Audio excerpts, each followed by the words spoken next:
Jessica Chiang is a Chief Scientific Officer at BioFab, a startup company working towards replacing plastic packaging with packages made out of mycelium. As the CSO of the company, Jess is conducting the research as part of her PhD program.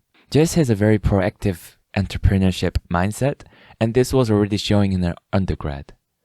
In her third year, she formed a team to enter the International Genetic Engineering Machine Competition with an idea on an enzyme that can degrade plastic, and this team ended up becoming the first New Zealand team to enter the competition. In her honors year, she had an idea for a 3D printing material made out of fungi to replace Styrofoam packaging. And with this idea, she won the Velocity Innovation Challenge, as well as getting the top prize in Gap Summit. As you can tell, for Jess, it's always been about having a positive impact on the environment using science. And this seemed to have started all the way from her childhood in Taiwan. In this episode, we talk about her experience growing up in Taiwan, making the decision to move to New Zealand, getting into entrepreneurship, and her passion for conducting scientific research for the environment. If you enjoy long-form conversations like this with interesting guests, please consider subscribing to my podcast on whichever podcast platform you're listening to this. I'm on podcast platforms like Apple Podcast as well as Spotify. On those platforms, you can leave a review up to 5 stars. And if you have any feedback, you can leave a comment under my videos in my YouTube channel. This is Everything Goes with Pascal podcast. And here's my conversation with Jess. I want to start all the way back from the start, right? Yeah, sure. Because from what I've read, you're living in Taiwan. Yep. And, well, you got inspired by the crocodile hunter. And you wanted to be your next Steve Irwin. Yeah. Oh, my God. So that was just like a really random thought when that interview came up. And then they brought me all the way back to my passion back when I was in Taiwan, was a little girl or something like that. And then they kind of like...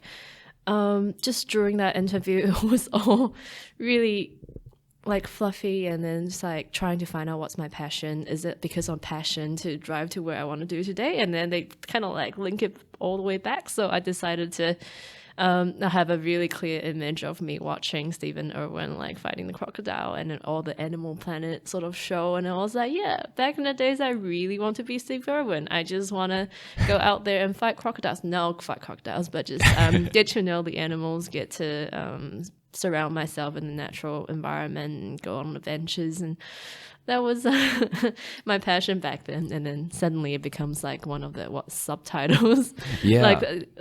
The subheadings of an article. It was hilarious and people were just kind of making fun of me, but it's fine. I did love Steve Irwin. Yeah. I think there's something about, someone having a dream and, kind of following that dream a little bit, because when I was younger, I think I wanted to be an author once, and now I don't do anything related to that. So it's cool that when you're a kid and you have a kind of a passion already and you work in a similar position. So did you always, because I think you wanted to contribute to the environment in a positive way through science, right? Mm-hmm. Was that something that the idea of wanting to do that, something popped up around that time at all? Or? Actually, yes. Since really, I think compared to a lot of people who I guess have sort of other sort of passion or something, my passion sparked quite young and then kind of continue on to these days as well, which is, I found it quite lucky. I think, it's around that time, went to a school where it's pretty much in the mountains and I get to, at recess, go out chasing some butterflies and catch some caterpillars, catch some tadpoles in the pond and chase people around, on, the great grass field or something. And it was just like such a happy childhood and it kind of just influenced me quite a bit. And I'm not afraid to, throw myself dirty in the mud and to get that frog or just to get that bird. So it kind of, even though growing up in Taiwan, being a city girl, Taipei, one of the capital as well as largest city in Taiwan, I, just really enjoy being outside, not the city kind of lifestyle. So I think I'm quite lucky growing up, being able to grow up in that school, I think. Yeah.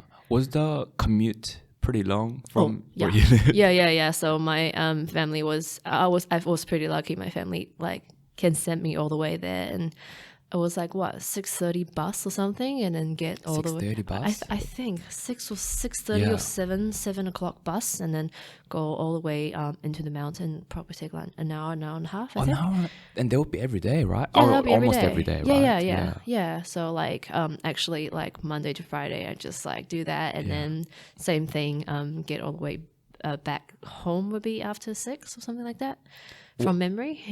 Yeah. That's like full-time job, Jess. Oh, I mean, it was such a lovely childhood. Like, Yeah. they got like swimming pools and all that. So it's kind of like not a traditional kind of, I guess Taiwanese style teaching. So it's a bilingual school. So I get to kind of use English still in that school, because English is, even though it's my second language, but I kind of grew up with it. Yeah. So it hasn't been like a big problem. But just going to elementary school, my family was like, actually, you're not using English anymore. It will be better that you can continue on this. So she's like, okay, I'm going to bring you to the bilingual school. So you can do that as well. So my family is like, yep, you need English. But it was after that, I was there for like what, 3 years, 4 years maybe. I can't remember exactly how long. I was there for 3.5 years and realized, oh, your Chinese is actually worse than your English right now. All right, I'm going to send you back to a normal elementary school. So yeah, that happened.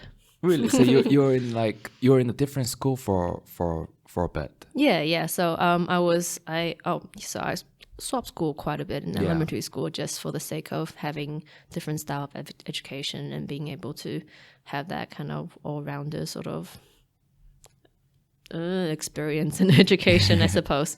But yeah, so I went from like a really military style school. Sorry, somewhat. Just checking the recording. Oh, that's okay. I mean, I went to a kind of military style school, but it's like Chinese, Taiwanese style, military style. So it's like all really strict and stuff.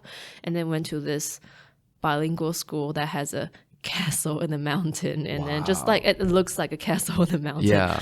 And yeah, really, really good school. And then afterwards, my parents like, okay, no, you don't, your Chinese is not as good as English, or I'm going to send you back to like a normal, like more of a Chinese education-based school, which I struggle so much with. But anyway, I got through it. It sounds like you enjoyed more of that castle in the mountain school. Yeah, Hogwarts. Yeah, the education system probably just suit me better, because I just love the things that's outside academic. I think I love going swimming. I love being able to move around. I love being able to learn dynamically through projects and all that. So it's like a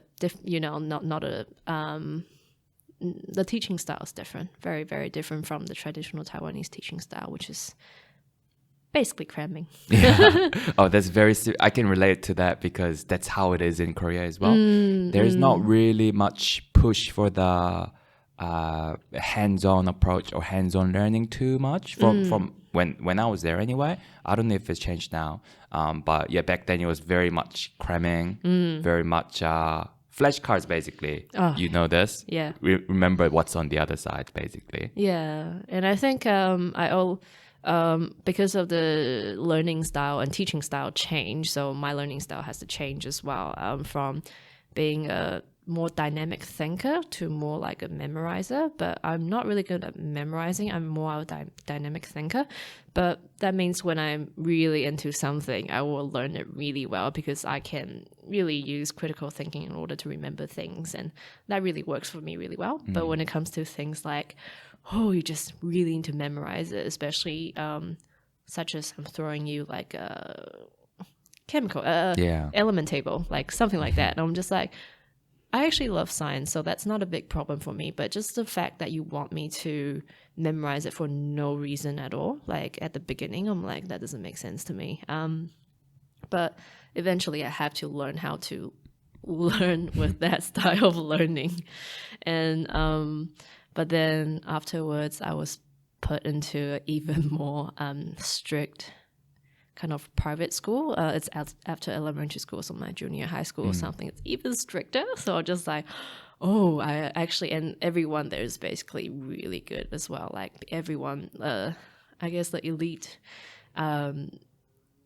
students were being put into that school, so everyone's really smart and they basically have photographic memory or something, and I'm like, okay, I can't keep up with that. So I struggled so much during I guess that time, especially when I was put into the special class with the special kids with special talents. I'm like, oh, I can't keep up.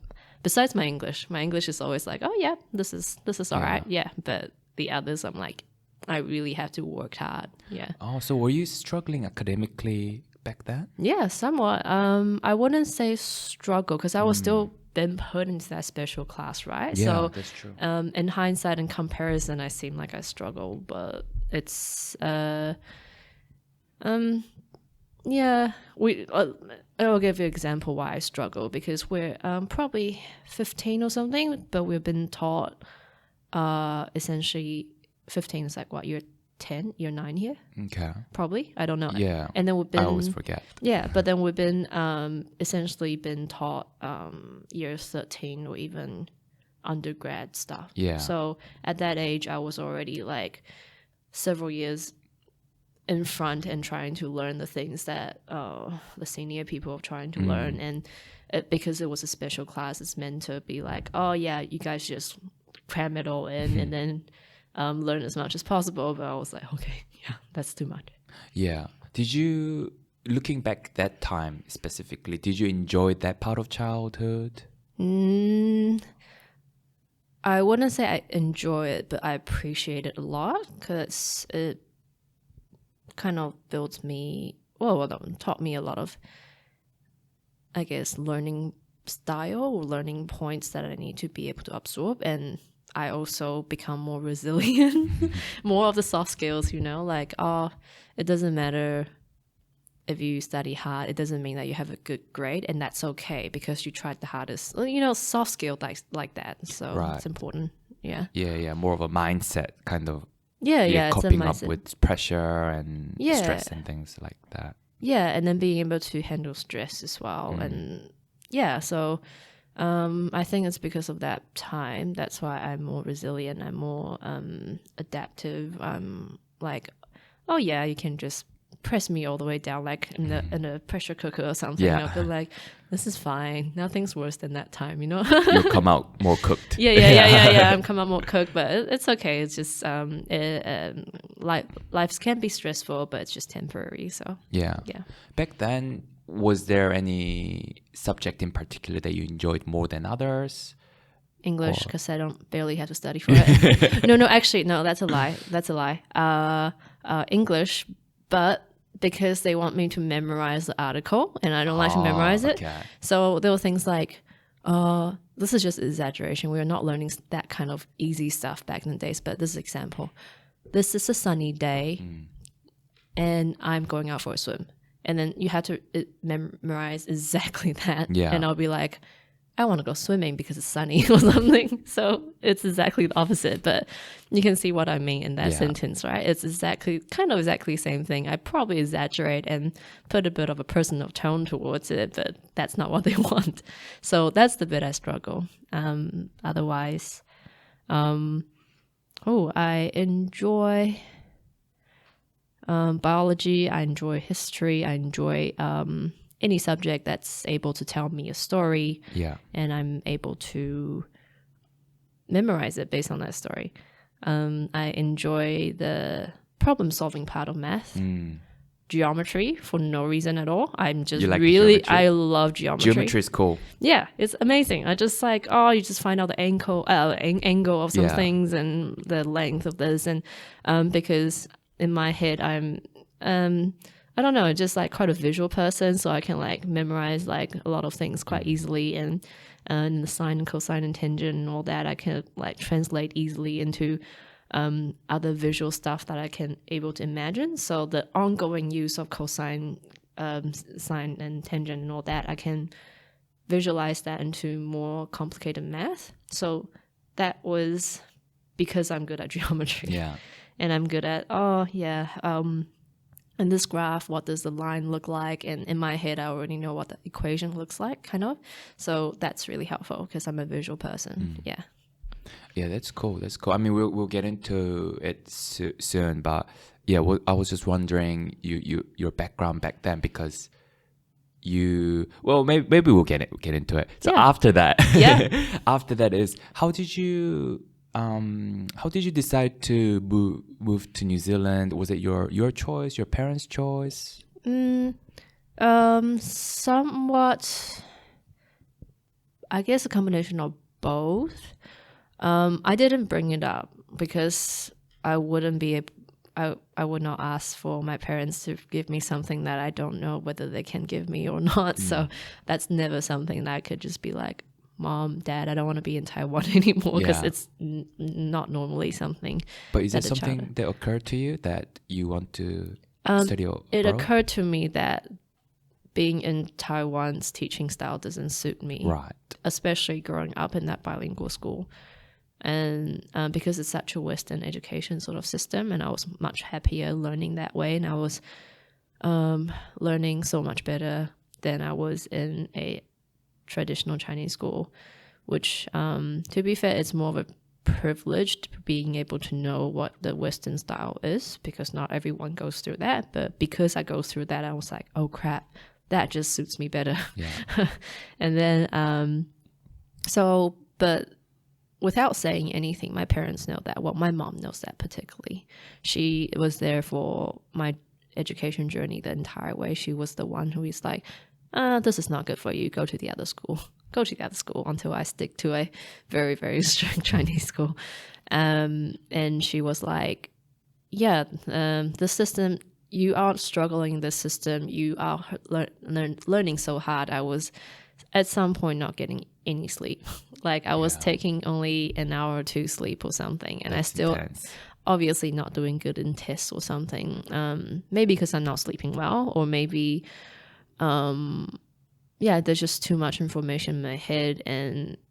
But if I don't study that much, I simply cannot finish studying. So she knows I'm struggling in terms of that. So she's like, yep, it's about time. She already had that in her head that she wants to send me over to more of a Western country to get Western education. And I have half of my family, as in my dad's side of family, a lot of the cousin and auntie, uncle, they're all actually in the US. So at that point, it wasn't like too surprising. My mom is like, oh yeah, you should follow their footsteps or something and go to a Western country. Mostly US back days. Yeah. They're like, oh, because, family is there. So you can consider going to US. But I guess we chose New Zealand because it's cheaper. Okay. And actually, we chose Australasia. So we're looking at Australia or New Zealand. And Australia is more expensive and apparently more complicated, according to my mom, more complicated in the political situation. And we heard that's more racist as well or something in some way, according to our first impression. I actually never been, but just according to friends and family, they're like, and New Zealand's cheaper. So I came here.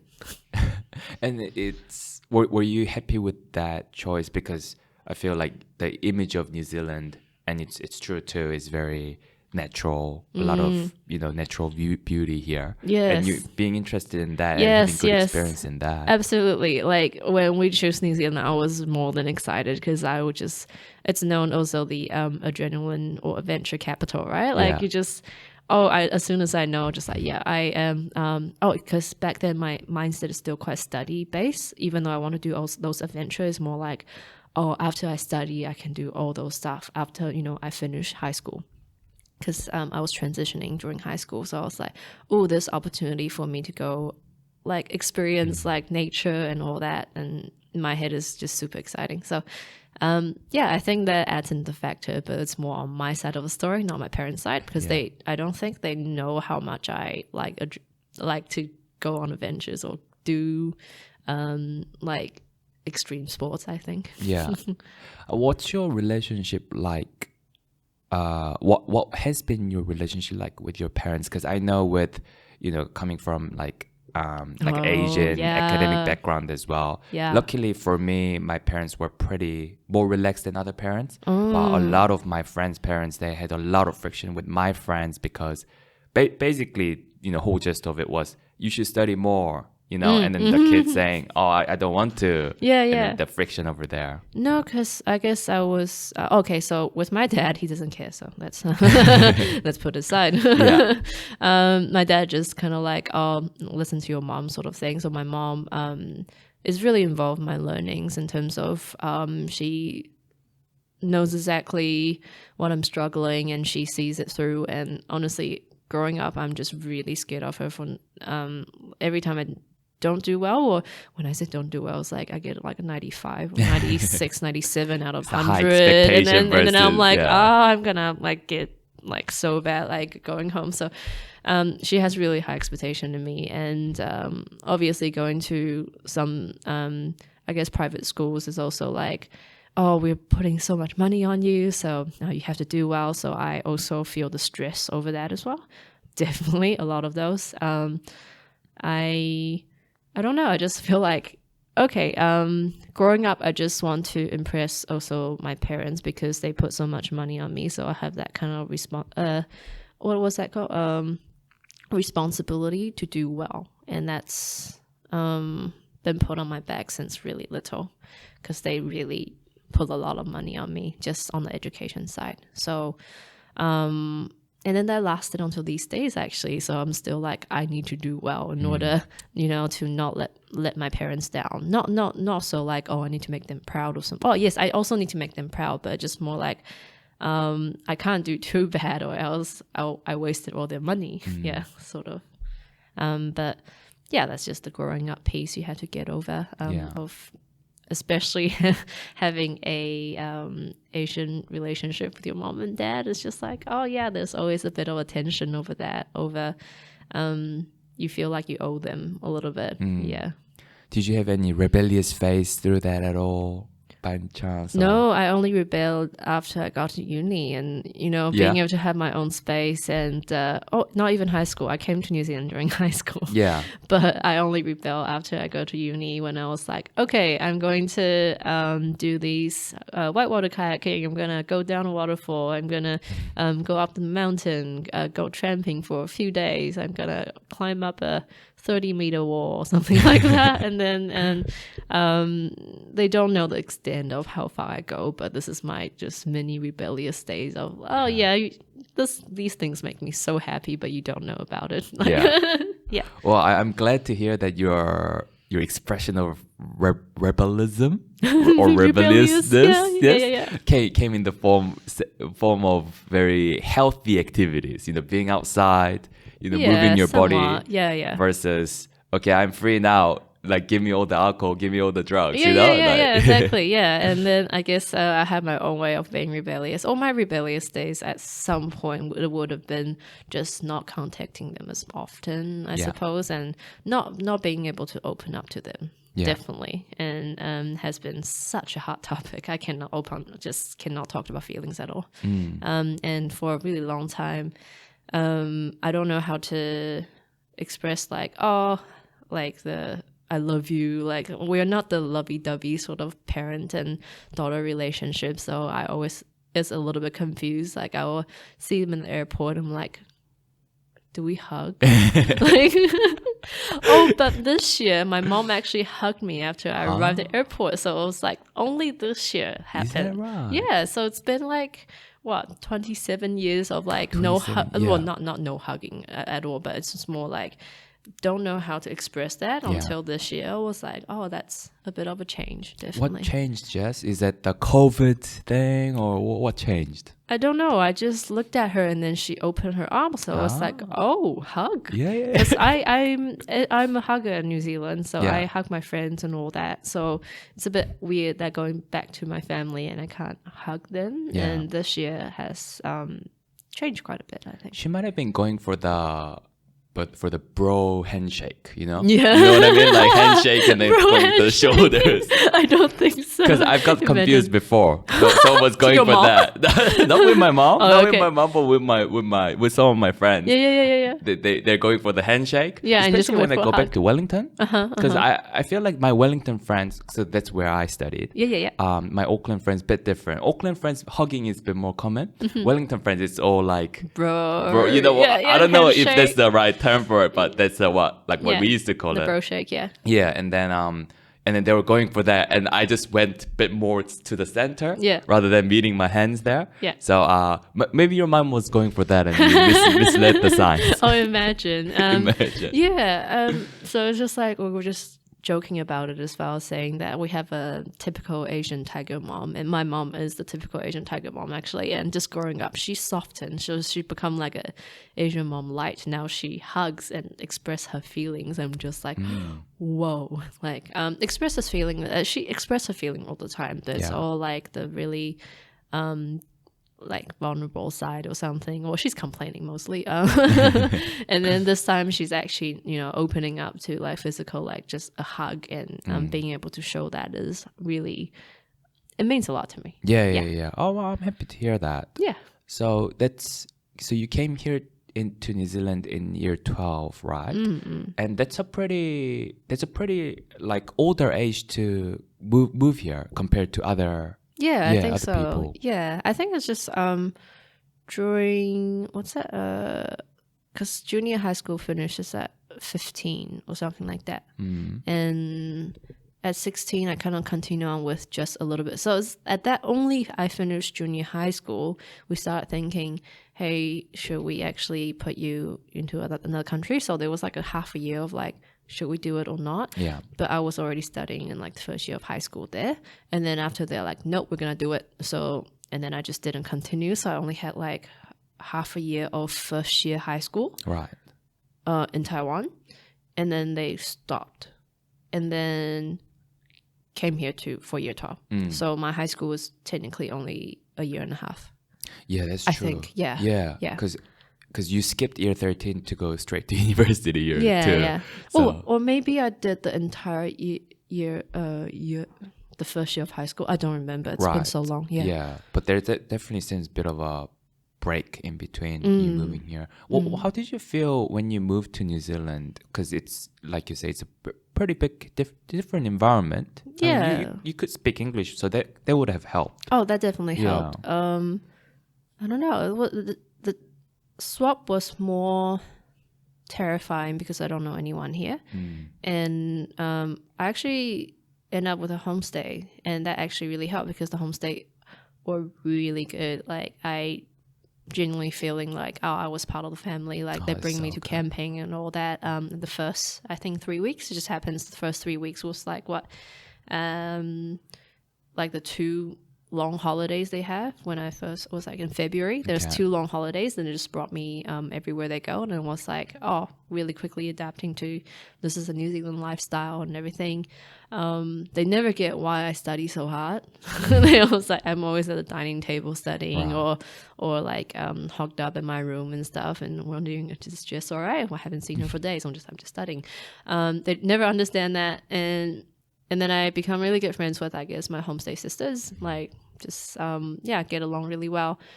And slowly made my own friends in high school. And the group of friends, turns out they're all international students as well, like, who only just arrived there. Because I didn't know who was international back then. We're just kind of like, you kind of go into class, everyone sat down. And there was, like, ACG senior high school. So everyone kind of have their own lockers, and we go to different classrooms. So we go, I don't know whether that's the same as the other high school. Yeah, that's each class is different, right? Yeah, each class is different, Yeah. and you have just go to every class. So that's different from Taiwan is what I'm trying to say. Because it's more fixed classroom. Yeah, roommate. fixed classroom. Yeah, that's how it's in Korea as well. Yeah, so everyone know each other. You have 40 to 50 students that you just hang out with every single day, and then the seating is the same for like a good amount of period. You just know everyone. And here's like, no, you sit down in a class and then you go to the next class. And the people around you change. Different and, roommates, different classmates, Yeah. and it's hot desking as well. Yeah. Sit wherever. Yeah, and then so you just don't really get to know them.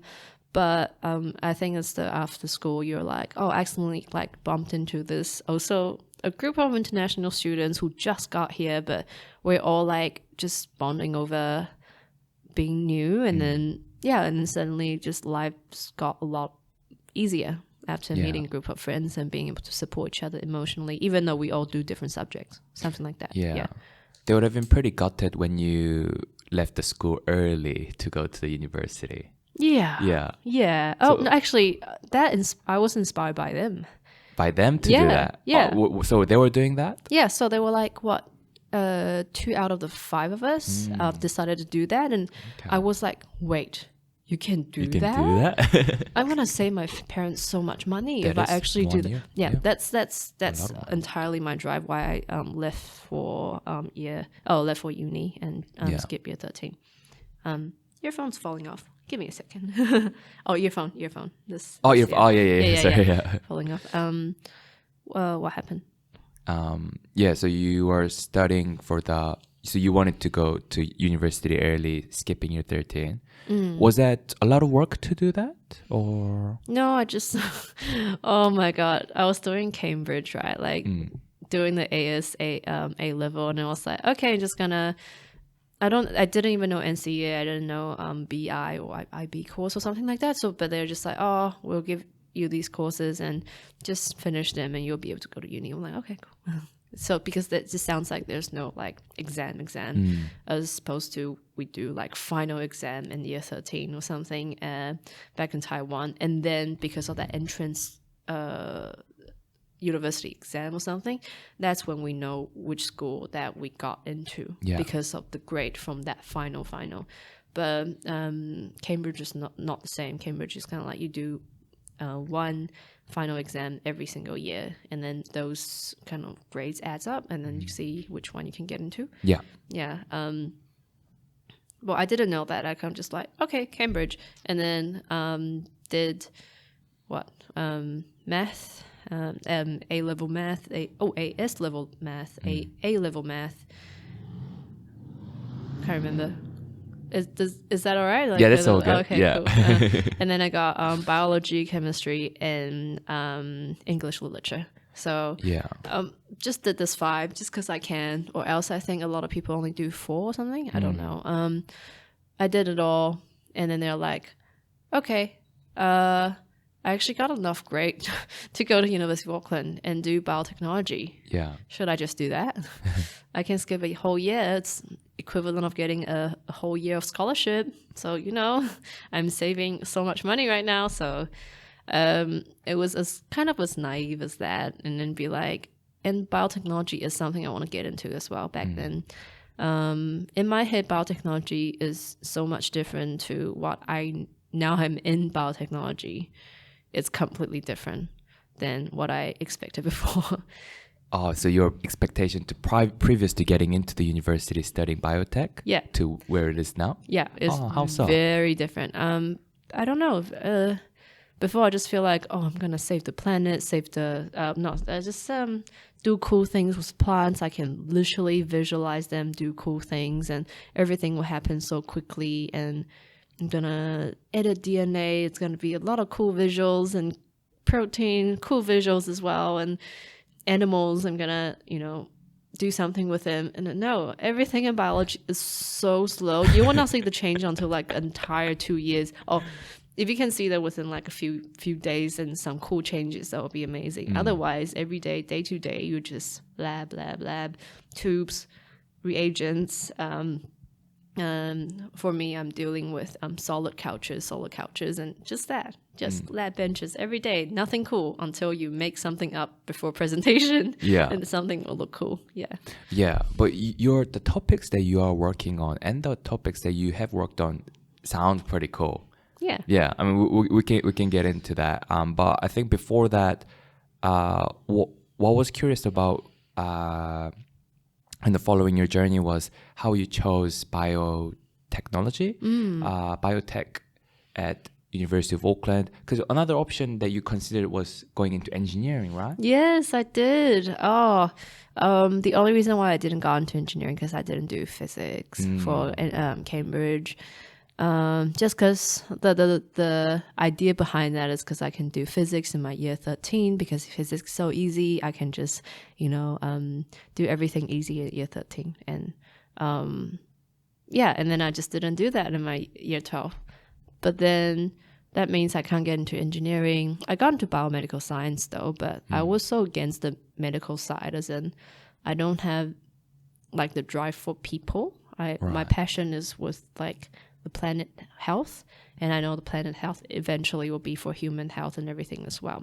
But my driver is not always directly like I want to cure this person, I want to cure this disease or this cancer or something like that. So it's been very different. And I proved myself right in the future as well because I didn't biomedical science a lot of times end up working with animals and animal cultures and different animal model, and a lot of them you have to do experience on them. I see. Yeah, and then clinical trials and all that. It's just the pathway. I cannot do what they do. I can't do what biomedical scientists do because it's really tedious. It's really just a really long process and emotional taxing as well if you don't like treating with animals. You don't like doing things on animals. Yeah. That does sound really taxing emotionally. Yeah, absolutely. Yeah. But yeah, I could have gone to engineering. I hope I gone to engineering because in my head, in my mind, my head is more visualized based. And when I say visualized based, that means I can, I guess, do math and do physics much better than I can with other things I can't visualize, such as chemistry. Yeah, but I end up in biology. I don't know why. But I know. I did biotech because I thought they have engineering science as part of the degree as well. Yeah. Because when I saw the brochure, there's some engineering science as part of the curriculum or the courses you have to do in order to get a degree. And then the year I got it, they got rid of all the engineering papers. So I was... the chances of that. Yeah, and I was just looking at it, I was like, no engineering, pure bio. I'm so screwed. But I'm here now, so that's okay. Yeah, I mean, like looking at it now, you are thriving in your position, like we said before. But do you have any, looking back at that point, do you have any regrets? Like, maybe I could have figured out a way to study engineering, or I don't know. Looking back now, how do you feel about that? Oh, I don't know. It requires essentially more money. So, in my year 2 in university, I seriously considered moving to, say, medical imaging or swap to engineering.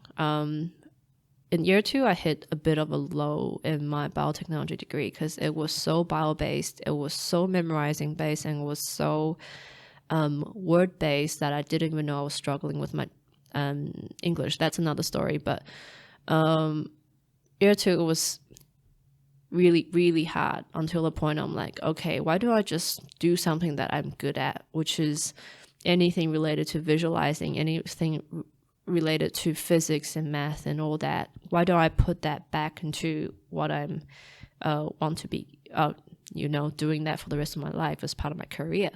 And turns out, if I want to do that, to do more courses, like physics or something like that. And I already missed out the summer school time. It just means that the time I'll be in university will be way longer. Yeah. And in my head, money is time, and the course money itself is also gonna waste more money as well for my parents. So just like, I don't want to do that. I just want to finish a course as soon as possible, and just that kind of responsibility in my head is like, don't spend money, like save money for parents, save money, and I don't want to owe them that much. Yeah. So there's that drive behind that. Yep. Yeah. If money and time weren't issue, in terms of just looking at your interests and what you wanted to do, would you have made the switch Yes. to physics Yes. and maths or engineering? One Engineering. Of those? Engineering. Yeah, but preferably like bioengineering still. So I think you do like the aspect of biology. I do like the aspect of biology. So, okay, I guess that comes down to my interest from the very start is still biology. So that's why I'm doing biotechnology. That's my interest. But what I'm good at is not necessarily my aptitude is at physics and math. So at that point, when I go to university, I have to choose between what I'm really passionate about or what I am good at. And then I thought I to give my passion a chance. Maybe I can get good at it if I work hard. And that's why I guess I chose passion over something I'm good at. But it doesn't mean that I will never be able to use what I'm good at into the things I'm passionate about. Because I guess these days, doing research, things are not always just memorizing, right? So in the uni years of things are mostly memorizing, or going the first and second year, things are more memorizing. That will be more taxing over trying to learn. But once you actually know that and learn that as a tool and using that for critical thinking, as well as combination of my, I guess, logic skills using math and physics, I can combine them. So during my master's, it kind of just completely makes sense that I was doing a microbiology/biophysics degree. I was able to combine what I'm passionate about with something that I'm good at, which is really fun. So that was your master's? That was my master's. Yeah. I had a bit of coding and physics in the combination of what's going on with the project, which is amazing because I was like, oh, finally, something's come together. Yeah. Yeah. That does sound really amazing. So in your mind, do you think, although the path wasn't kind of, considering the money and time, the path wasn't exactly what you wanted to do, but do you feel like where you are now is something you're doing exactly what you want to do right now? Yeah, actually, yes, I would say that. So I guess my project is a combination of bio, definitely, and the bio saving in terms of the planet somewhat by replacing plastic.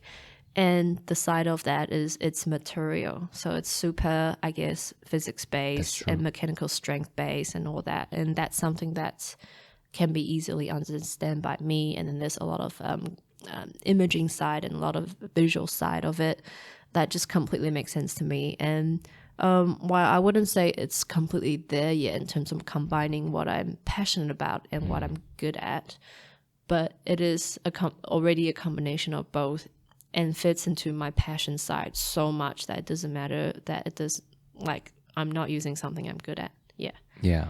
What do you think, when you say you're not using something that you're good at, do you mean more like mathsy side of things? Yeah. Even artsy. That's another side of the story. Just I love doing something I love to do so much, and that's the main drive, the main core of me going forward as, I guess, both entrepreneur and a PhD student, because that is so important for both. For both roles, you need so much passion and drive. Yeah. Yeah, or else it's really hard to make it. For your personal sense of achievement and happiness, what you do on a daily basis, what's more important in doing something that you're passionate about or doing something that you are good at? Is it 50-50? Or? Well, I mean, for me, it could be 50-50 because my life is not all about my project, right? So my project currently seems like it's like 90% of my life right now, but outside, if you have the work-life balance, you can be doing things that you're also good at as well. So currently, I guess I wouldn't say I'm good at it, but I can feel that I'm in control. Yeah. Is something like sports like climbing, or sometimes it's drawing, and sometimes it's just anything else that I feel like I'm in control, and that's the things I consider what I'm good at. And I see. Yeah, and that's really nice to have that combination. I still haven't found a way to incorporate physics or math. Well, physics is already my project, or math. I haven't incorporated that yet, but math is in everything. So That's true. The logical side of math or logical side of physics and math is still incorporated within my project, which is good. Yeah, that's really good. I mean, I think unfortunately right now, even because I did maths PhD, but involving at least high-level mathematics into research that's directly practical, it is a bit of a struggle, and that's not saying against math. I think it's just the nature of it. And I think math is obviously important. It's a language that physics speaks. It's the language that a lot of other science speak. So it definitely has a trick. Is it called a trickling down effect, where if there's a research in maths, it's not gonna make a new iPhone faster or make people's lives easier, but the research that's based on those research will make those things happen. So I think there's definitely a second-hand kind of effect in maths. So which is cool. Like it's a very romantic field of study, which is why I picked up. At the same time, one thing that puts a lot of people off, including me a little bit, is that you can't see the direct effect of it. I think that's just with a lot of research, actually, because a lot of research, even though fundamental science is so important, and a lot of research that we need are fundamental science, it's looking forward, a lot more forward towards the future, of investing into that future. But for the people who are doing with it, it's very taxing because you can't see the end of it. For sure. It takes a very specific mindset of scientists to be able to do that, and I really, really respect that. But I guess for me and other people, a lot of people who want to see like an end point or towards why the heck I'm doing it, it comes down to applied science, so something that can see immediate results too. And I guess that's what I'm doing right now.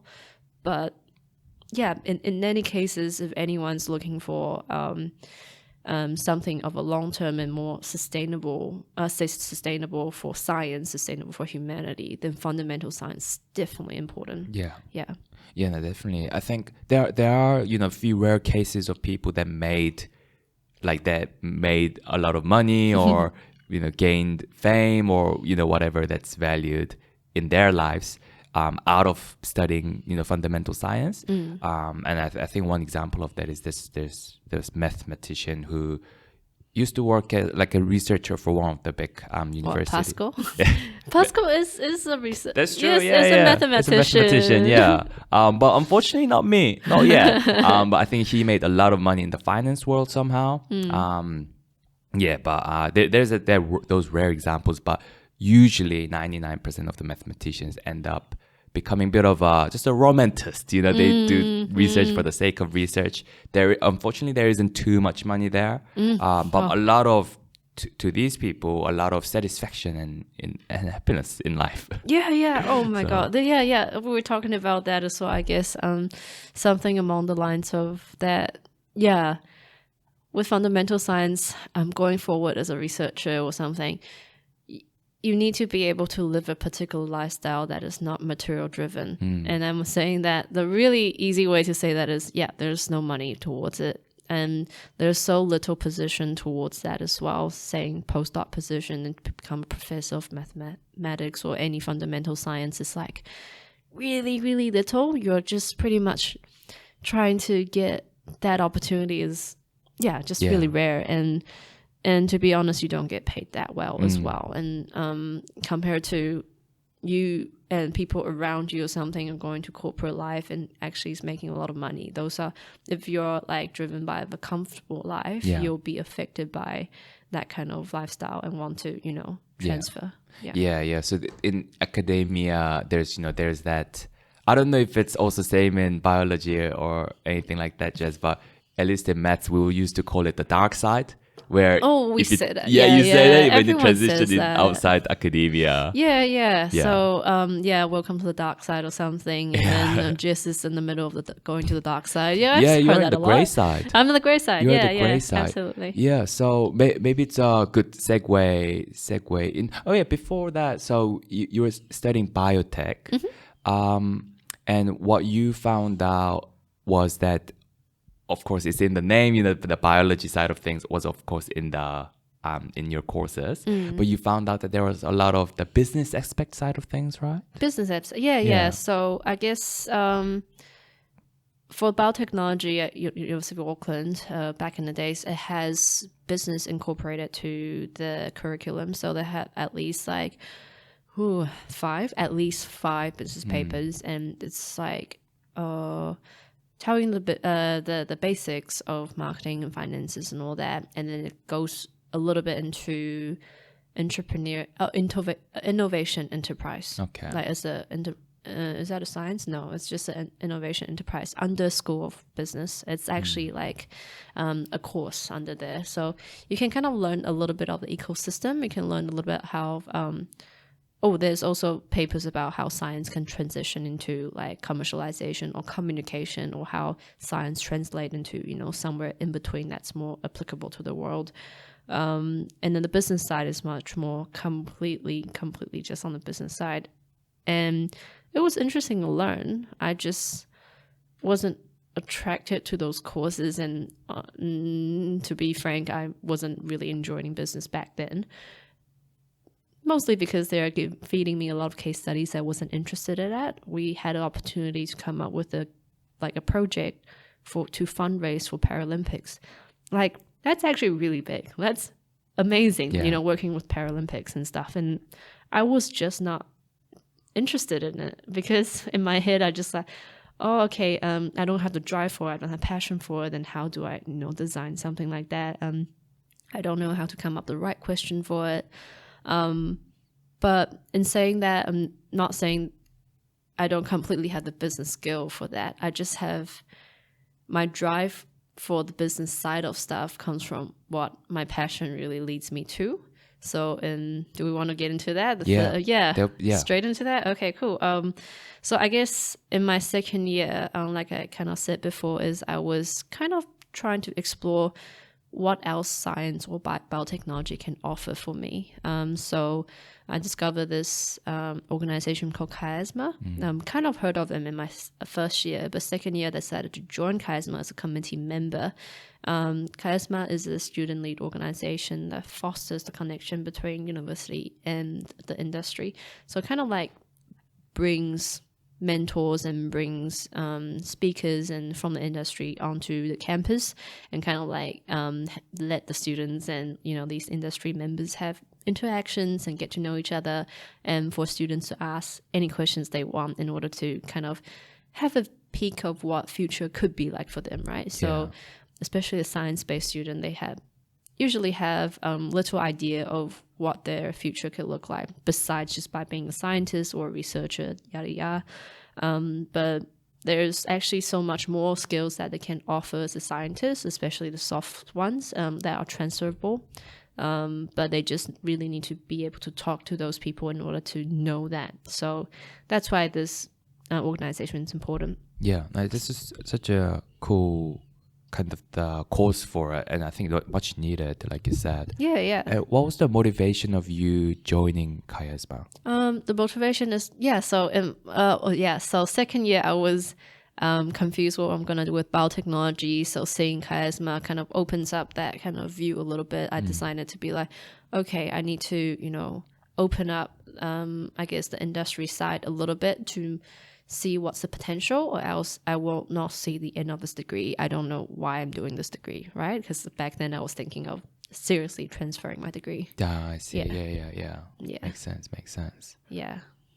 So so that's when you discovered Chiasma in the second year, and you joined them as a board committee member? Just a committee member helping set up the events and all that.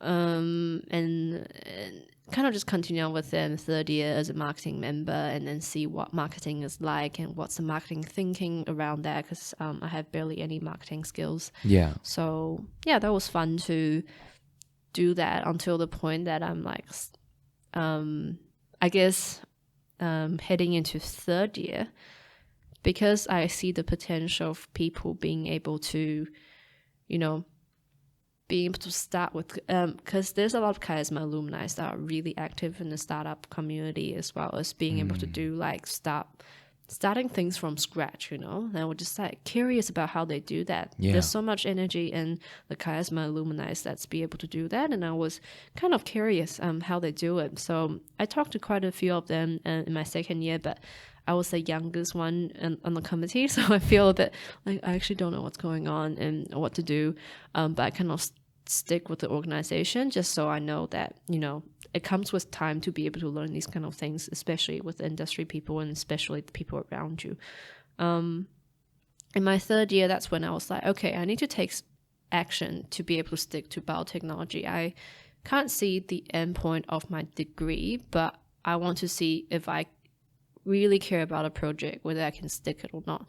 So that's when iGEM happened. Yeah. So iGEM is acronym for International Genetic Engineering Machine. It's an international competition that kind of gathers pretty much all around the world. There's like 200 plus teams or something from all the countries to US. Like you can work on project the entire year, and then by the end of the year you can go to Boston to present and compete and become one of the finalists, for iGEM competition. Yeah. And it's really rare. It's genetic engineering. So in New Zealand, actually, we at that point don't have any presence of genetic engineering team or anything like that. So me and my friend kind of just like playing around with that idea, like, actually, we can actually make up a team. Why not? Because, let's see how this will go. And Right.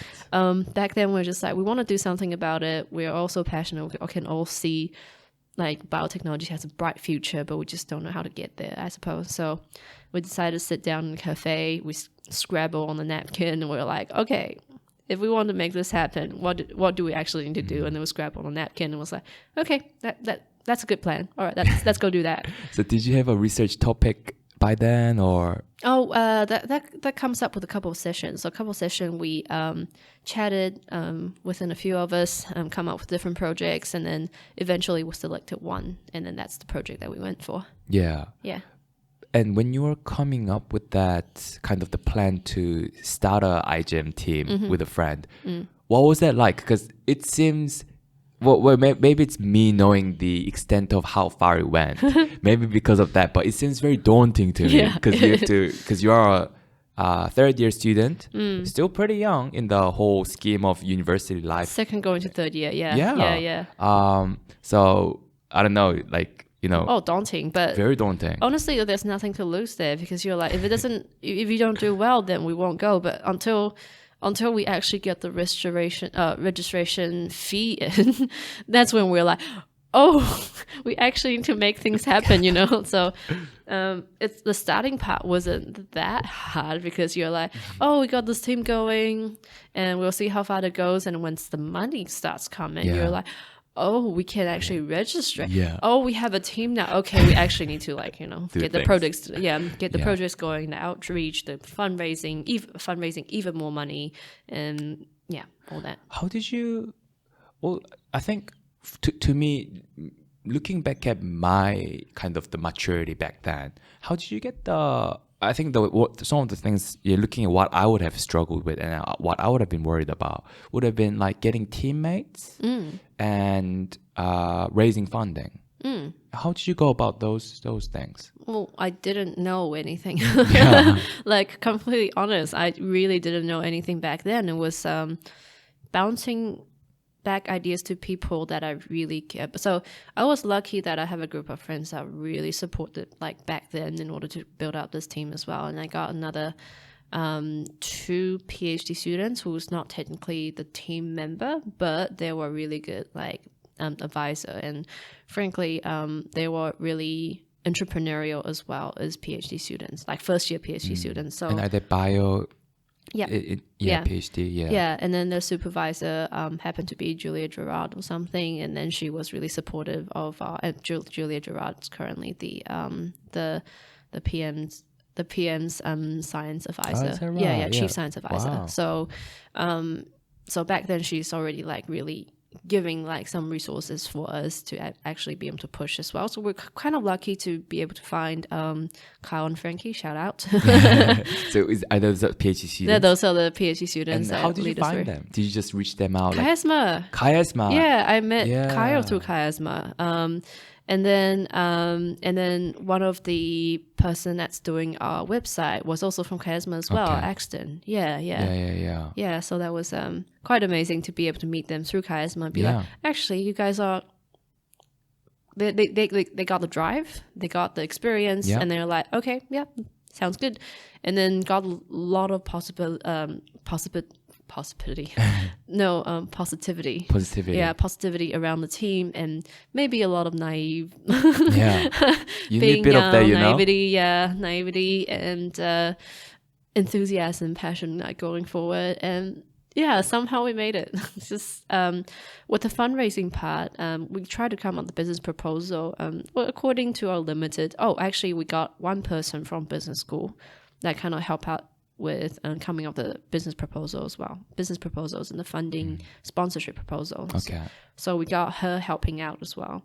Yeah. And did you meet her through Chiasma as well? No, not at all. So she is mainly from, I think, recruitment. So it's kind of like, we're just, we kind of just like posted like a poster around university and see who saw it, and then got like a few, and then seeking like bio students within our own cohort or over our people who are on the same year doing the same papers, and then like seeing anyone interested and got them to join on. So you're very hands-on with that. You're very proactive with this. Yeah, so apparently I'm very proactive with the things that I really, really just passionate about. So that's what I found about myself. Yeah, I think this is kind of goes, what you were saying about the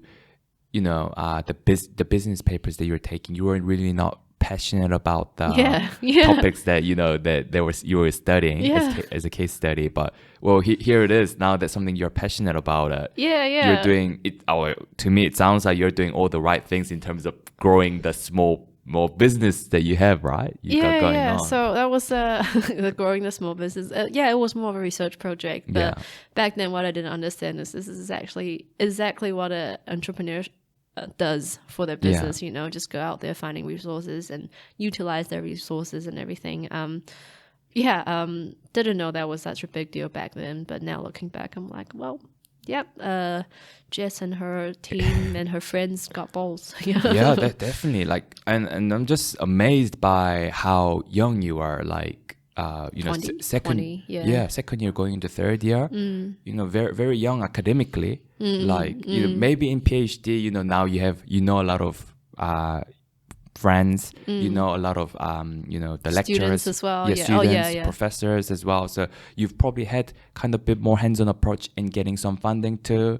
So but I mean second and third / third year, it's very big thing. Just crazy to think that back then I was young enough that after we made it to Boston to finals, I was rejected drinks because I wasn't 21. So you guys had to, you guys submitted the fee for it, but not every team go to Boston, right? Is that correct? Or not everyone goes to Boston. Not everyone goes to Boston. No, unfortunately, just because limited funding. So we kind of just select a few like more hands-on people. We offered to more people as well, but some of them didn't want to go because during the time we presented Boston, it was actually exam time. Oh, that's rough. That's rough. And I can comfortably say that at some point, the day before the exam, we were in San Fran eating clam chowder besides the Golden Gate Bridge. We're just like, okay, tomorrow's exam day, but our plane's not going to make it. But so at that point, the PI, Sean Watt, he's also like, we're just going to, he postponed our exam by one day so we can actually make it because we were like back couldn't make it back just in time just for the exam because we'll make it back and then 2 hours later it's exam. So we wouldn't even know we'll make it through like getting the traffic, the luggage and everything and get the examination room. And I'm like, that's just crazy.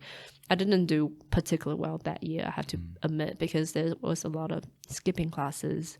There were a lot of putting a lot of energy on this. But the experience that I got, I think, is more valuable than things that I could learn in some of the courses. Yeah.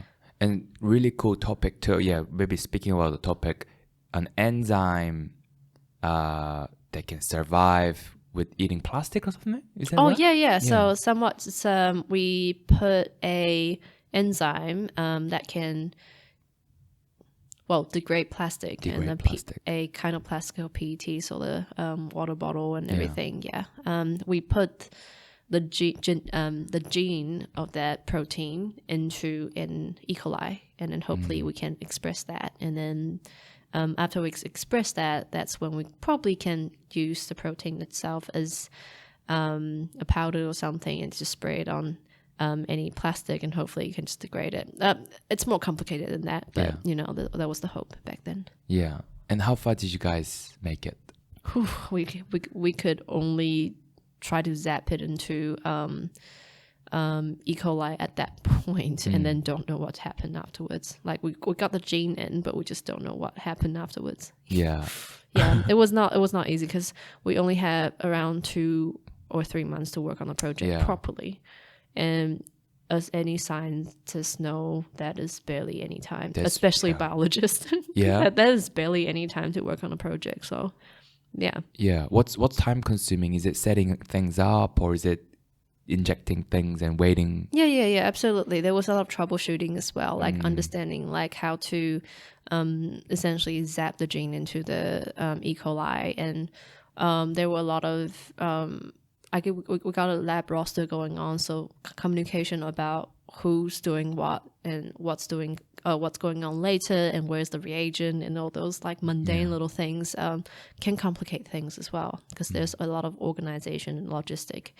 And then before that, there's things like getting access, getting everyone have the lab access in order to go into the building, something like that, or beg for a lab space. And so there were, and need to know that the people from the other team, they are all or from the teams from iGen, they're all from Northern Hemisphere, so they get to work on that project completely full-time during the summer vacation. Yeah, of course. Yeah, and then for us, we're going to scrape time between our classes or even skip classes in order to make this lab roster, something like that. Yeah. So wasn't easy. It was our first time in New Zealand, and becoming I guess the first New Zealand team to be able to represent.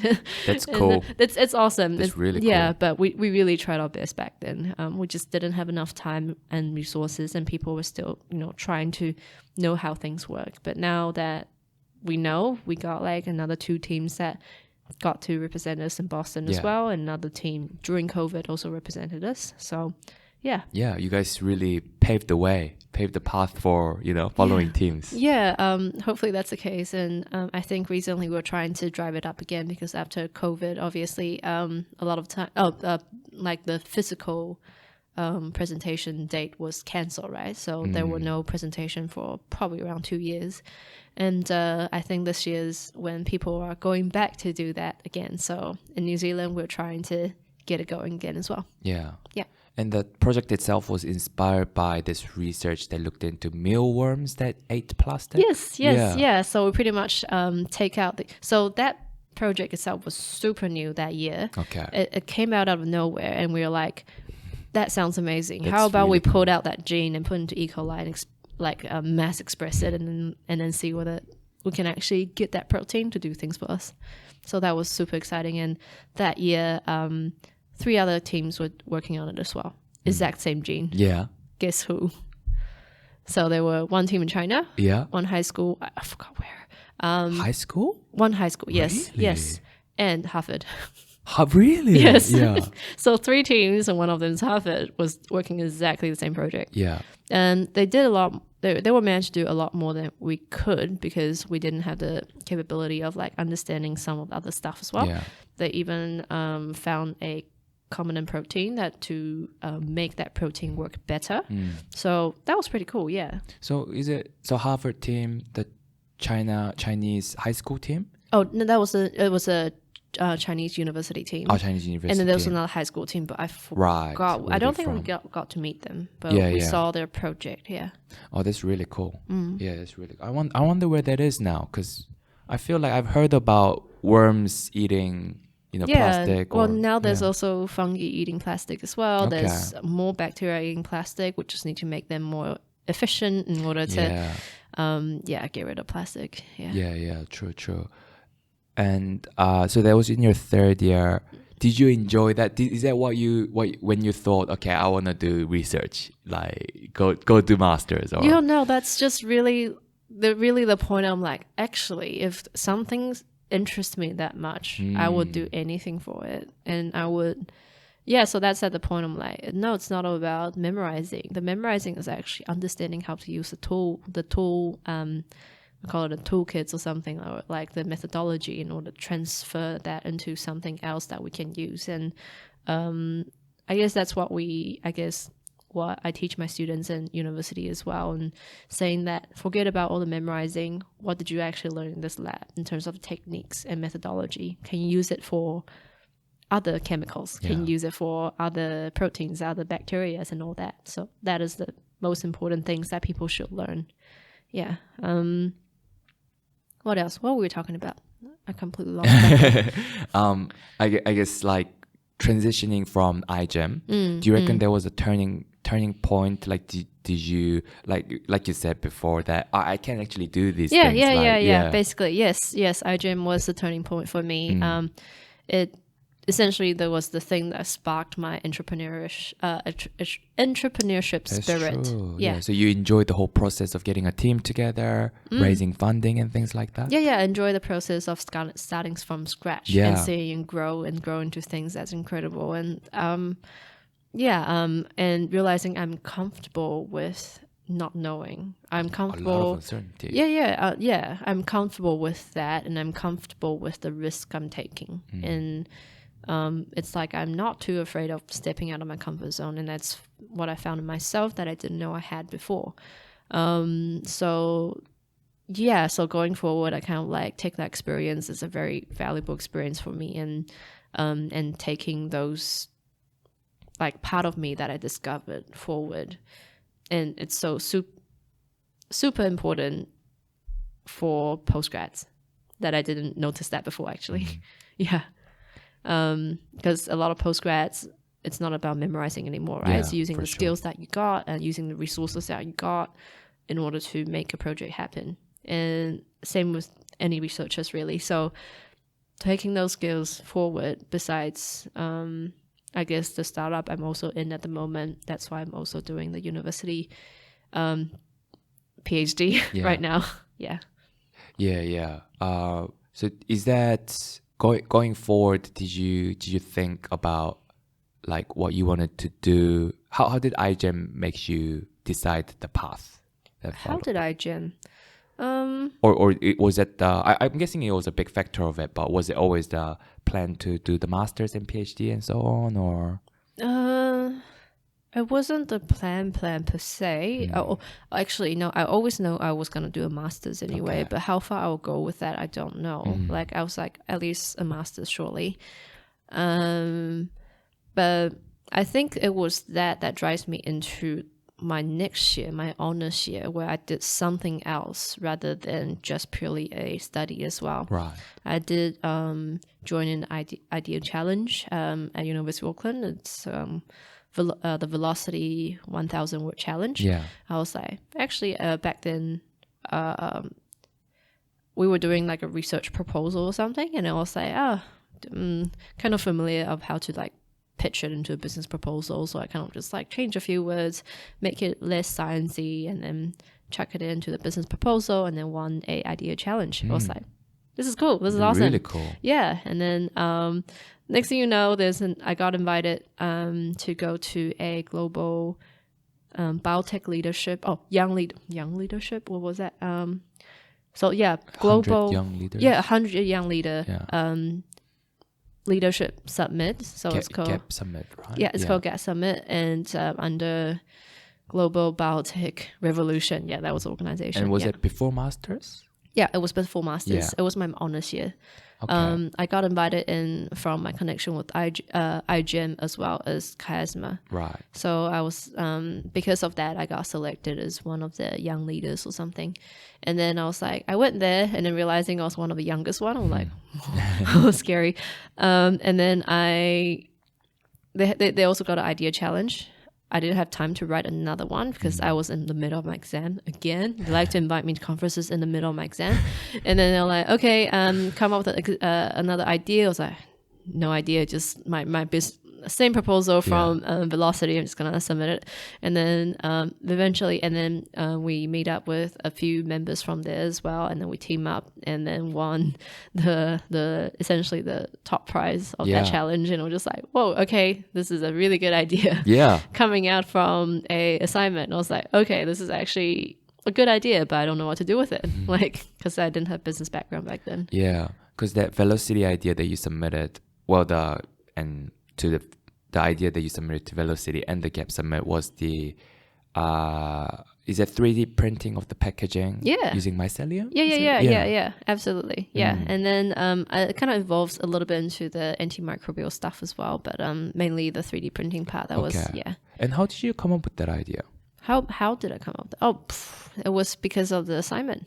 Yeah, So that was the assignment. It's kind of like there was a postgrad assignment. It's a biotechnology paper where you had to come up with a research proposal and then pitch it towards a committee, which is the course coordinators, and then you have to pitch it and say how well you can, science communicate in order to convince people to actually put money into that project, right? And then did fairly well in that presentation. Yeah.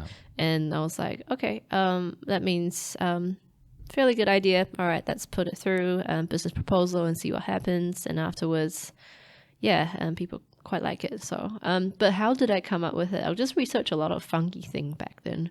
Why fungi? Why fungi? Actually, it was more the plastic stuff first. Okay. Because I was working with degrading PET plastic before. Yeah. And I was like, oh, actually, what are the other ways I can actually get rid of plastic? And then not just get rid of. I don't want to use my same project from last year from the whole iGEM thing as part of my assignment. So I kind of like switch it up a little bit into what can I replace plastic and then come up with Ecovative back in the days. Were the first company who come up with using mycelium in order to replace plastic and use mostly styrofoam. So I was like, this is a great idea, but what I can extend that and do even more. And then that's where things got a little bit more exciting, I suppose. Yeah. Well, so did you know about Ecovative back then during honors? Yeah. Yeah. Oh, actually, I pitched a few ideas to the course coordinator, Silas Boas, and then he was like, give me a few ideas. And then, because back then he was really involved with industry already, so he kind of like know different companies doing cool things. And he was the one who threw me the name Ecovative and showed me like the video. So that's what sparks. Yeah. And then the Gap Summit and Velocity, they're both in your honors year, right? Yeah. Man, that's a busy ass year. I mean, honors year itself is busy as. Yeah. And no, that year feels a bit crazy over like these exciting things. But after honors, I also kind of drop into a bit of one of my rock bottoms of my life, I suppose, because I really don't know what to do after. Okay. Because I was like, I really want to develop these ideas, but there's just no way because one, I'm not New Zealand citizen. I'm still not one. I'm on work visa, and I'm on work visa. If I'm on work visa, I'm essentially trying to find work first, and that bit of life is always a bit hard, right? Trying to find work and everything. So I can't find work at the same time coming up with a startup idea. And who do I work with? I don't have any credit besides I haven't even technically graduated, you know. So I was like, I only just finished a degree, but haven't graduated. Who would actually want me, like, or who will want to work with me on a startup? So pretty much have more of a low-key year, working as a research assistant, working with fungi actually. Yeah. So in the lab, I actually already started to play around with fungi a little bit, trying to understand how fungi works and some of the interesting stuff fungi can do. So that kind of like helps me a little bit with, oh, okay, these are what fungi can do. And kind of sparks a little bit more on the material side, because when I was a research assistant, I was working with the antimicrobial stuff. But I was also playing around with like the characteristic of what fungi can look like already during that time. So got familiar with that, which is good. And afterwards, Silas, his group, which I work for, left for France because he has a company that's more exciting and have some funding opportunity in France, and left. And I was like, oh crap, I actually don't know what I want to do. But at that point it's honest, so I was like, okay, I should probably do a master's, you know, complete my scientific training and being able to become a better scientist. So that's how I was like, okay, do a master's and train myself, get ready, and also can't remember what else. And also take my time to network, right, and see if I can find someone who wants to develop this idea with me, because I do have an idea. And back then my mentor was like, are you gonna create a company yet? Are you gonna create it? Like every year just asking. So yeah. And was your master's in that 3D packaging? No. Yeah. No. My master's was the one that combined biophysics with microbiology.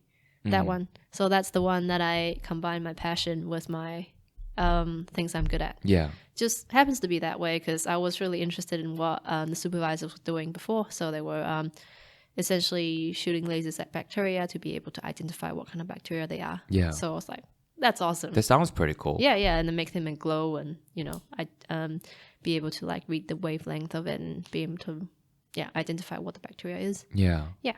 And how you got into PhD sounds really interesting. Oh, so yeah. Was it right after masters that you? Yeah. So it's right after masters. Basically that year, when I was finishing off my thesis or something, I haven't even submitted my thesis yet. I already saw my so the co-founders of BioFab back then already started, right? They have created a company for probably around a year or less than a year around that time. Already got an idea going, and then enter themselves into C Prize under Callahan Innovation. And C Prize is an environment competition, a startup competition. So it kind of like want you to come up with novel solutions in order to solve an environmental problem. And then you have to essentially pitch in the very end to see whether you can get pitch to win. Yeah. So I saw them being the finalists already, and I was like, wait, you're doing exactly what I want to do. Which was 3D printing. Oh, can you no, explain a little bit? not 3D printing. They're just making mycelium material into making mycelium material into packaging material that you replace styrofoam. Yeah. So basically that. True. Yeah. So and that's what that was your idea, right? Yeah. So similar to what. Similar. Okay. Yeah, not completely the same. Yeah. So I kind of approached them and be like, I have more ideas for you. Yeah. Are you interested in these? And I've kind of played around with it for quite a bit. So if you're interested, we can have a chat. And then they were actually the founder James, he's pretty much like, I was the first person pretty much immediately after the website's been put out. I'm the first person who approached. Yeah. And I guess that's another lesson is, don't afraid to approach people. I genuinely like, oh crap, they're doing exactly what I'm saying is doing. Do I want to come up with something that's competitive, or actually no? If they want to develop this idea, then go for it. I want to see it happen. I'm not in the right place right now to develop this, so you know, or potentially working with them, that would be cool as well.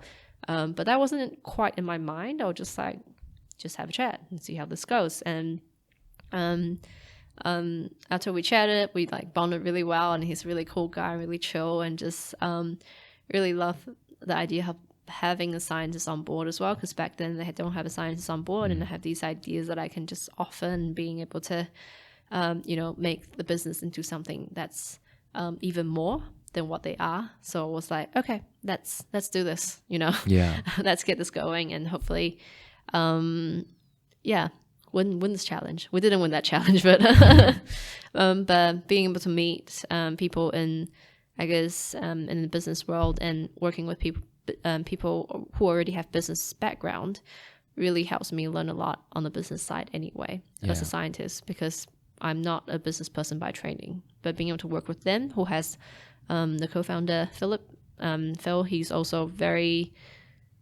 experienced guy already. So having them with such a different background from different fields, I'm just constantly absorbing from what they know, and I'm also giving out what I know as a scientist as well. So yeah, it's a perfect combination and perfect balance of, that's why I think that's why building a startup is fun, because you learn so much from just learn so much from the people around you. Within the team, and learn so much so much things from the customers that you talk to, and then you learn so much from the adjacent industry that you're also kind of involved in because of your customers, because of your collaborators or something like that. So it's a very fun, dynamic thing to be involved in, because you're constantly learning about different information, and it's fun. Are their backgrounds mainly business? Yeah. Mainly business. Yeah. So they didn't have any scientists on board?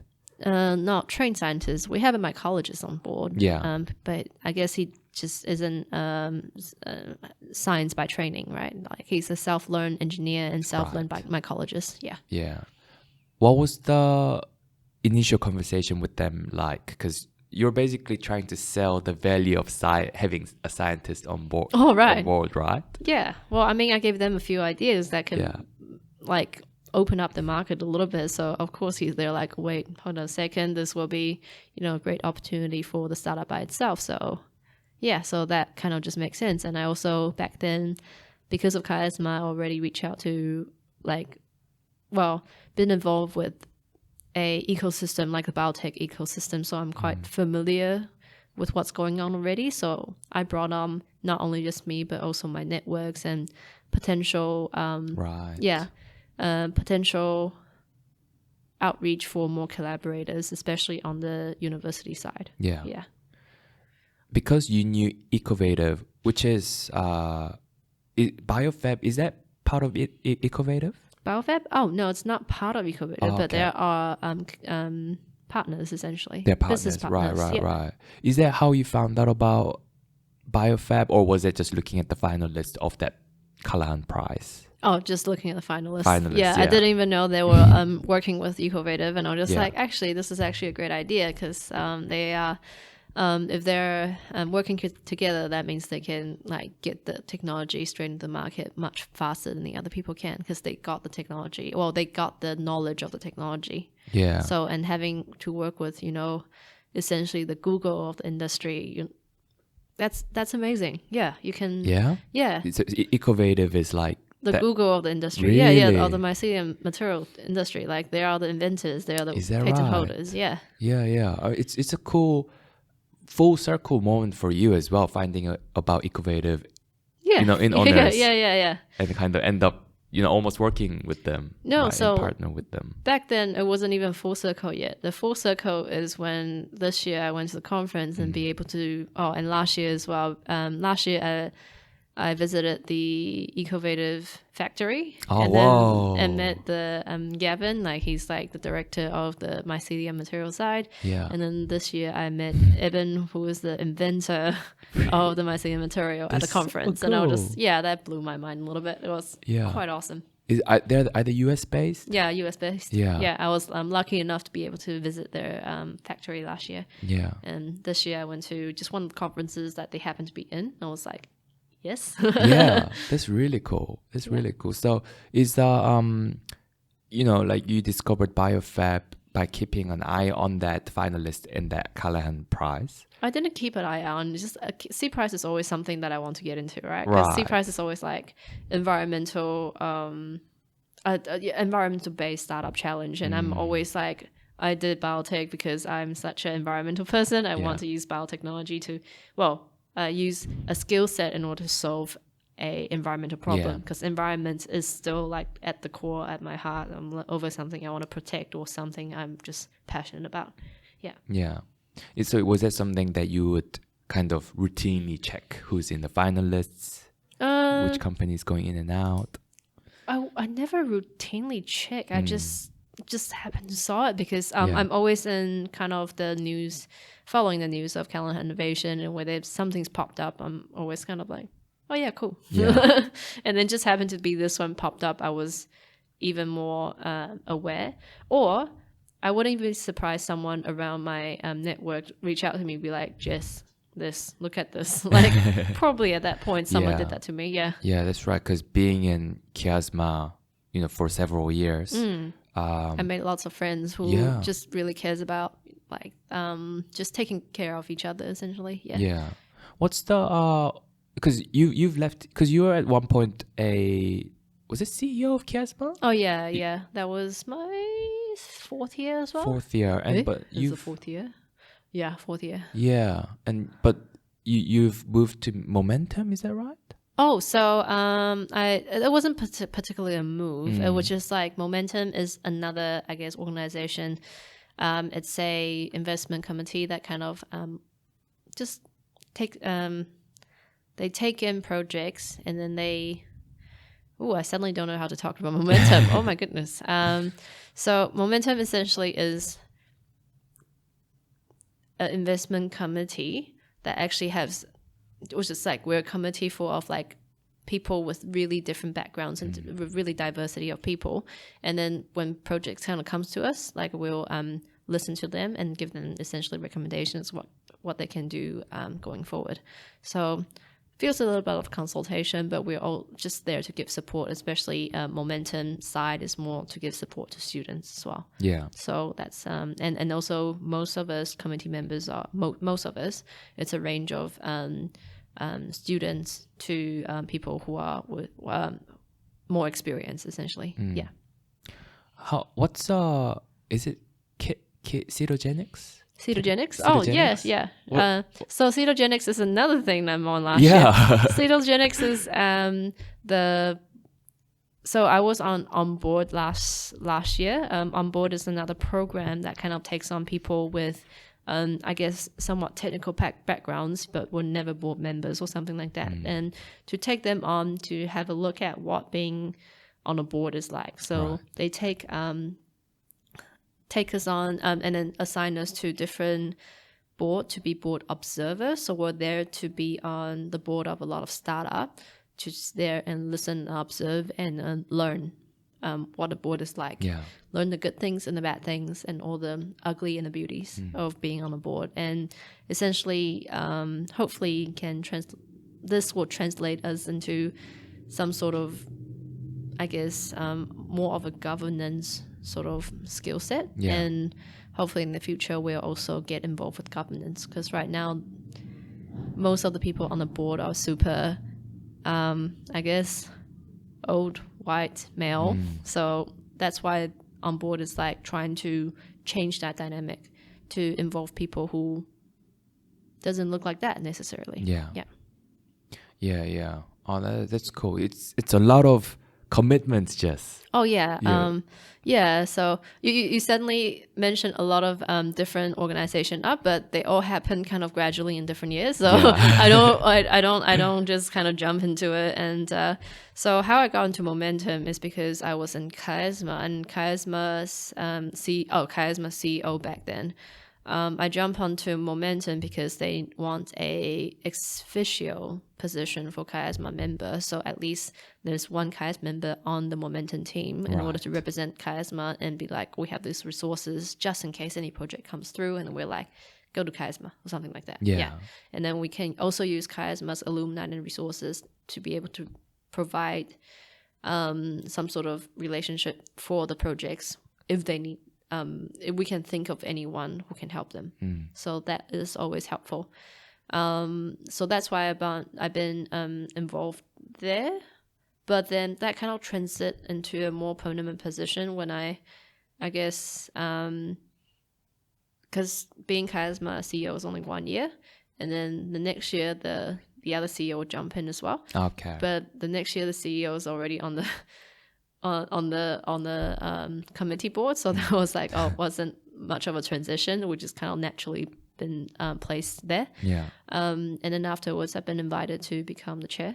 That's when that's been, I guess, a year or so that I've been becoming the chair of Auckland Momentum. Yeah. Yeah. Oh, that's cool, because it's to me it sounds like Chiasma opened up a lot of doors for you. Oh yeah. Through networking and through gaining the skills of what starting a startup is like, and and also mentor. Mentorship. Yeah.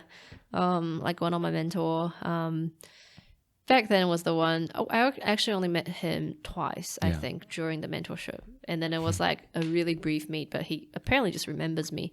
And then next year, went to US for the competition and won that competition. And he's like, "You won a competition?" I was like, "Yes." And then, because I don't know, we just have a mutual. I guess he also had the other mentee, and we are both in US, I guess. Yeah. And then the other mentee is like, "You want an award?" I'm telling our mentor, and then he's like, "Okay, let's have a chat." And then we had a chat more, and then he's like, "Okay, so what do you want to do with it?" I'm like, "I don't know." But then now he's essentially one of the directors on our startup at the moment of BioFab. So, it kind of comes to full circle over, even though you don't contact him for a few years, like they're still there for you, And then when you actually need them, just, call them up for help, and then they're always there to help out. Yeah. Even just looking at, obviously, like the PhD study itself is it's a very time consuming thing, right? It's a hard work. And at the same time, you're involved in the startup BioFab as well. And you do a lot of work on that side of things too. What does your day-to-day look like? What does a day-to-day look like? I wake up 8 o'clock. 8 o'clock? No, actually, no. Just before that. And then I need to be at uni before 8:30 because I need to prep some things in order to sterilize them. Yeah. So it's always before 9 o'clock. So I need to get it done before 9. And then afterwards, I have another deadline to meet, which is at 10, which requires another longer sterilization. And I wait for them to actually get done. The longer sterilization doesn't get done until 3, 4 o'clock. So, and then wait for it to cool down. So I can't do anything about it until 4, 5 o'clock. Yeah. And then get it done. But in between, I have time to do other experiments as well, or do some writing. Or just take other meetings that I should be taking. Yeah. Because there's so many times, sometimes there are like a couple of hours between my experiments, people can fill a lot of my meeting time. It's like, I should be doing work now, but they're like, there's time for people. Okay, you can jump in between 10 and 2 o'clock. We'll just have different sort of meetings and stuff. So yeah, but I would say every day is different. Every day is different. I'm involved in teaching in lab. I'm involved in there's the entrepreneurship doctoral program at CIE, so that's done every monthly. Yeah. Momentum as well as monthly. What else? The board observer thing is monthly. Not monthly. A couple of months. So I'm involved with a lot of just different things and chat to different people in between. But most of my PhD project now that I can actually focus on, especially in I'm in my 3rd year, I can work on it, and any knowledge I got from my PhD can still goes towards BioFab. Yeah. Yeah, because not sure whether I mentioned or not, but the whole of my PhD is from BioFab. So we came up with BioFab first, and then I designed an R&D project And then was like, actually, you can become a PhD. And I always want to do a PhD if there's opportunity for something that I'm really passionate about. I'm like, if I want to do a PhD, this is perfect. This is something I want to do. And I talked to my master supervisor, and it was like, is it possible we can transfer this on a PhD project? And then funding-wise, I got a scholarship. We can apply for industrial scholarship as well and everything like that. And then we just made it through. Just like, okay, now I'm doing a PhD project on my own startup. And for anything I do, yeah, it's a perfect combination of both. Yeah. Yeah. Oh no, that's worked out perfect. Yeah, That's worked out perfect. Yeah, it's a bit of a miracle. Yeah. Yeah. And I think one of the things that was really what stood out to me about it was that it is done through BioFab, and I guess all the IP sits with BioFab, right? Yeah. So because somewhat we're already commercially aware, and as a scientist, even though I have just pure science training, but because of my kind of adjacent activities of momentum, chiasma, and being involved with other, I guess, commercial activities, I'm like, okay, IP issues need to sort it out at the very beginning. Yeah. So BioFab, and I think a combination of help by one of my friends as well. We talked to Uni Services, which is essentially the commercialization department of University of Auckland.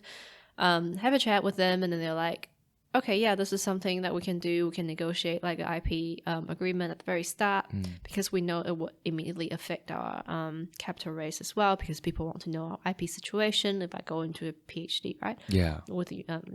So it was just like a really smart idea to actually, get it all sorted before we continue on my PhD. So that was sorted at the very beginning. Yeah. Yeah, and my supervisor was just really supportive of it. Yeah, so anything I brought in or anything idea that's mine or BioFab or something like that, it will just remain ours. Yeah. Oh, that's really cool. That's really cool. Yeah, it's always, from coming from academia, and now I've transitioned into the dark side. It's always cool to see those two words. Those worlds are, collaborating. Yeah. And then it's more like just be aware of that or something, and having like a agreement in place is always just a good idea anyway. Yeah. Absolutely. Especially if you want to get into the commercialization of that product, then. Yeah. So doing that is super important, and to, I guess, anyone out there who wants to do the same, definitely have that in mind first before you jumping in, and then later on needing sort out IP issues is even more. I heard a lot of nightmares stories about it. Cool. Yeah, no, for sure.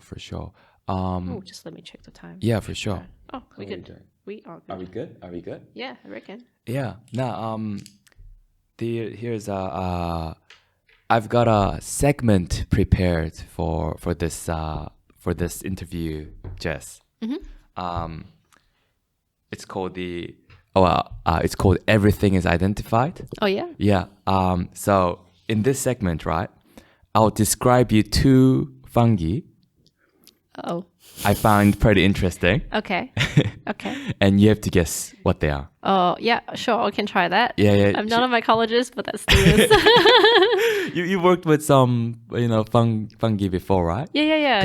Is there kind of the what I understand from your PhD is a lot of work of it is trying out different fungi and what kind of material you can draw out of them? Yeah.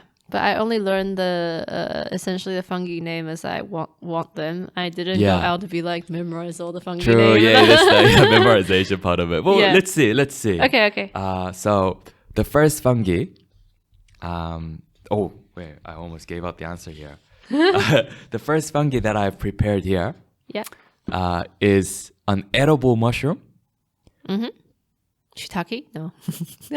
We're not there yet. Nah. It's an edible mushroom. Shiitake would have been a good one though. Belonging to the tooth fungus group. It can be identified by its long spines and occurrence on hardwoods and tendency to grow a single clump of dangling spines. Enoki. No. They contain bioactive substances that may have beneficial effects on the body, especially the brain, heart, and gut. That's a lot of mushrooms right there. Oh, is this a tooth fungi, you say? It's a tooth fungus group. Tooth fungus. Belonging to the tooth fungus group. And it's got like so it's got its Latin name or whatever, right? Like a scientific name, but it also has like the nickname. Nickname, okay. And the nickname has like an animal in there. I'm just gonna guess Hericium. Oi, it is Hericium. Are you serious? It is Hericium. It's just one of the stuff that I've worked with before. Just like, oh yeah, that's a tooth fungus group. Okay. It's also called lion's mane. Yep, lion's mane. Yeah, Yep, absolutely. Oh, there you go. There you go. Okay, that was a lucky guess. I heard it's a very healthy, like a mushroom. Yes, Like, it is I healthy heard- mushroom, yeah. and you can't get it in New Zealand, unfortunately. But then, you can import it, but it has to be dead ready. But yeah, Right. yeah, Yeah. it's really delicious. Is that? Yeah, I it's wanna try a it. delicious vegetarian cuisine back in Taiwan, and my Right. mom used it a lot as a vegetarian diet. Yeah.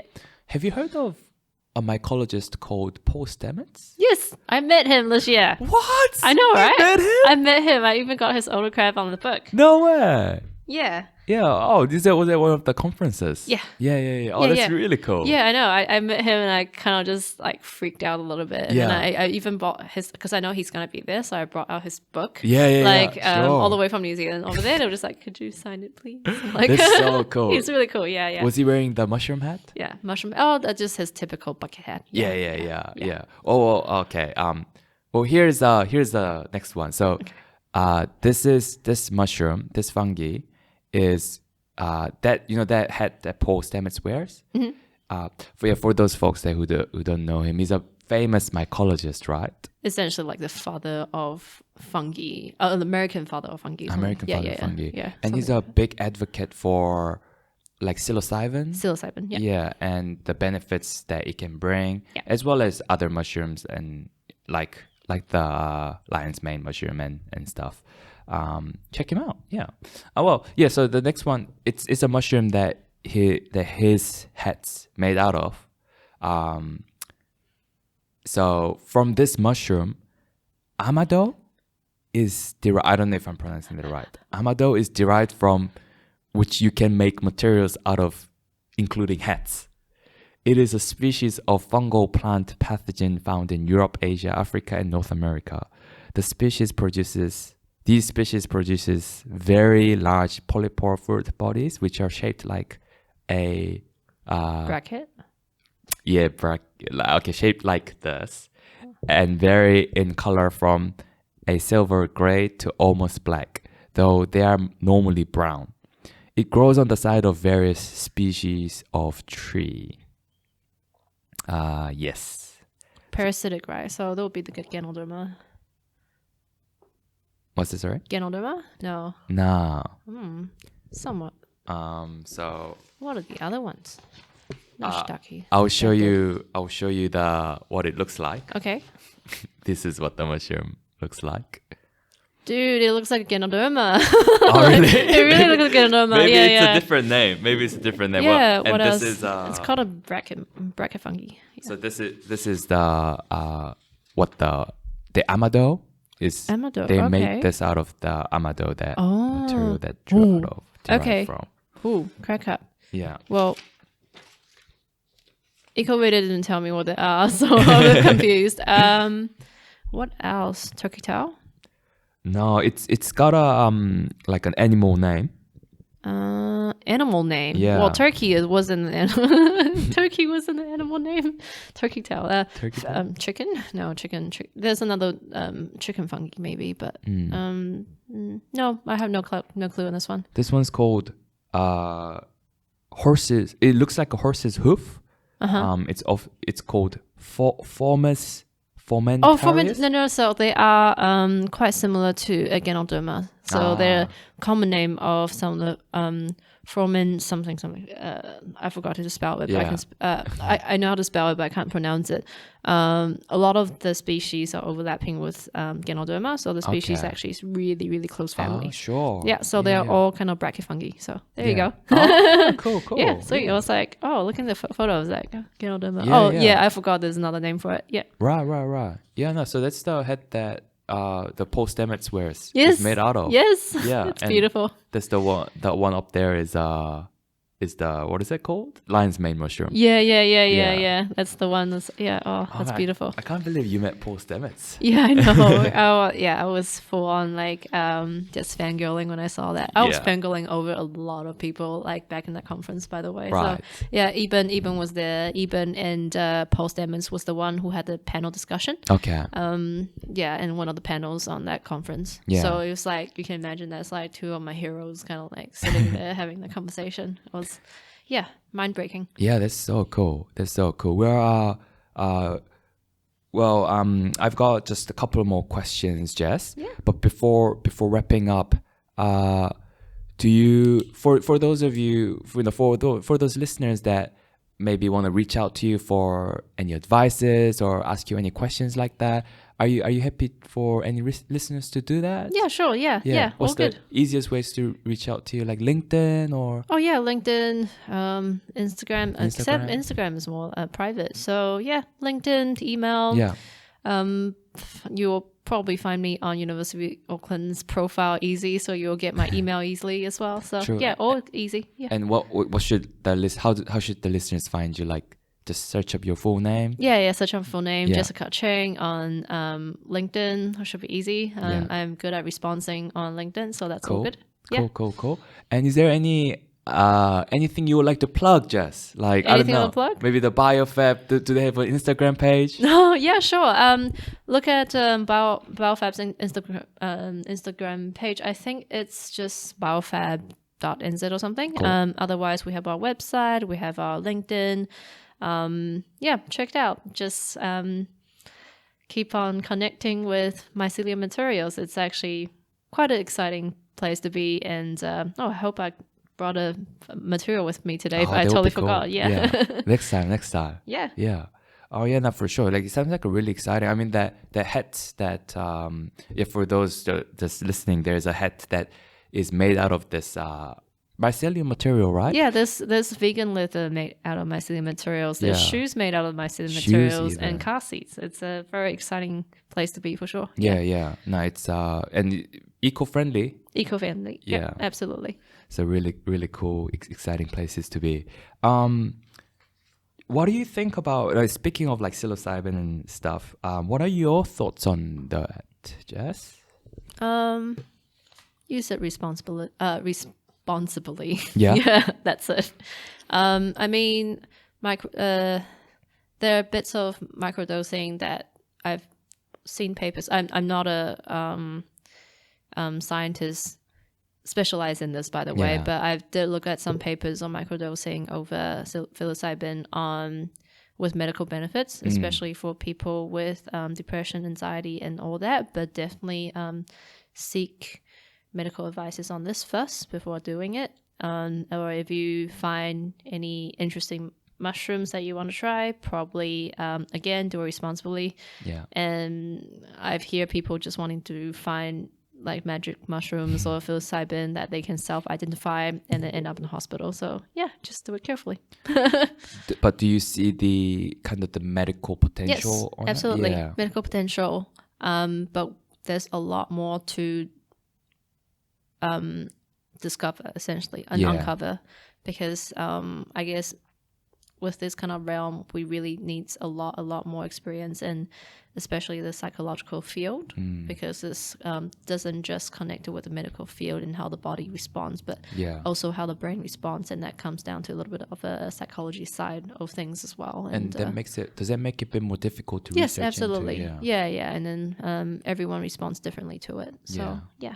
Do you see it becoming more and more accepted overall? Absolutely, yeah. Yeah. In the trend of US, I've seen it. Like microdosing becomes like a really famous therapeutic treatment. Not directly recommended by doctors, but for alternative treatments or holistic treatment or something. But definitely do your research, and I can say it's not for everyone. Yeah. It's definitely not for everyone. Yeah.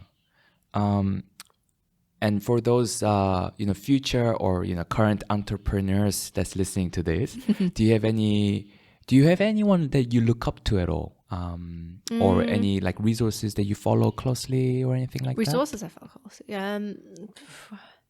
I looked up to my people around me, really, because the people who are actually doing the works around me, they're actually the ones who inspire me doing everything I do. So I guess my advice would be surround yourself with people that support you and will inspire you so you can keep going forward. And that's the most important part, your people around you, because you never know the heroes and all that, you know, like showing doing amazing stuff like Elon Musk or something like that. You're like, oh, he's my hero, but you never know what they're actually truly doing, because you can only see it through the social media side as well as the publication side. So people around you is the most important part. Sure. Oh, that's good to know. Good to know. Yeah. So here's the last segment, Jess. Speaking of, you know, physics, have you heard of Richard Feynman? Oh, yes. Richard Feynman. So he was one of the top quantum physicists of all times. So he's he one of the things, you know, kind of famous for he's famous for is he asked himself a question, and the question is, if through some cataclysm all scientific knowledge were to be lost and only one sentence could be passed on to the following generations, what's the single statement that would contain the most information in the fewest words? And to that, he said, the one sentence that he would say is, all things are made of atoms. That's what he would say, without the stutter that I just said. So here's a question, Jess. What would be your one sentence, but in the context of passing everything that you've learned so far to the next generation? And you know, it could be scientific, like, you know, like Richard Feynman, or it could be something that you learned like philosophically or anything like that. So what would be the one sentence that you would pass on? Oh, goodness. That's a big, big responsibility right there. I mean, this is more to younger people. I'm not sure how I will feel about it in the future, but this is for my to the younger people who are working really hard. Be patient. Be patient. That's it. Yeah. And I'm saying to the people who are working really hard, just really need to be patient to be able to grasp on those opportunities that's in the front waiting for you. But work hard as you go along. Those opportunities will come. But any pain, any stress, any anxiety that goes through right now are only temporary. Yeah. So be patient. Be patient. Work hard. And keep going. Wow. What a way to end the episode. Well, thank you, Jess. It was such an interesting talk, and I mean, you've got such an interesting background, so it feel like the content was already there. A lot of things going on, eh? Yeah, for sure. Well, it was great having you. Oh, thank you so much, Vasco. That was amazing. Yeah. Oh, thank you very much. Really nice chat. Yeah, thank you. See ya. Bye, everyone. Bye. Thank you for listening to my conversation with Jess. And thank you, Jess, for sharing your insight and experience. If you enjoyed this podcast, please consider subscribing for more conversation with fascinating guests. The best way to support this podcast with zero cost is to leave a review. On Spotify and Apple Podcasts, you can leave a review up to 5 stars. If you have any feedback, you can leave a comment under my videos on my YouTube channel. Thanks, everyone. I'll see you in the next one. Bye.